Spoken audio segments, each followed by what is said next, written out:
Good evening, John. How you doing? Hey, I'm doing good. When you're out on the stream, even if you're not catching anything, it's a good day. So we're fishing Slate Run here today, and I'd like to know what kind of rod you're using, what size, what weight. 4-weight. I like a 4-weight or a 3-weight on this size stream, but a lot of people think you should fish with all this brush. You should be fishing with a 6-foot rod.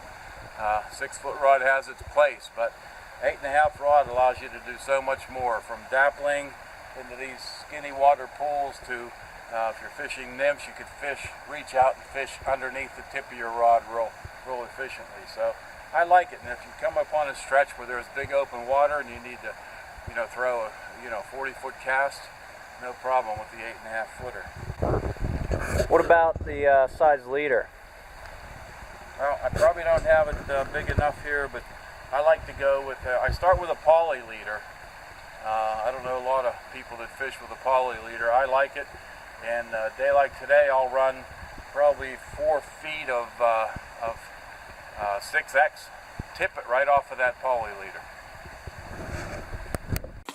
Slate and Cedar Run are two very complicated streams, and people tend to make them more complicated than they already are. I like to use a 9-foot 5-weight rod. The shortest rod I'll use is an 8-foot 5-weight, and the reason being is because I want to be throwing a 10, 12, 13-foot leader.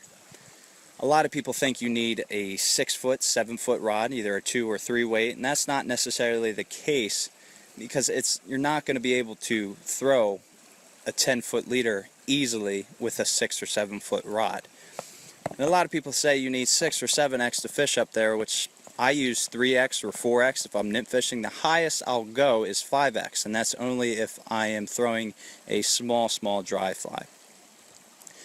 You need to sneak up on these fish. The method I found most effective is fishing upstream towards them. If you try and get parallel with these fish like you do on the big stream, they're going to be spooked, they're going to be under a rock or a tree or some object before you even see them.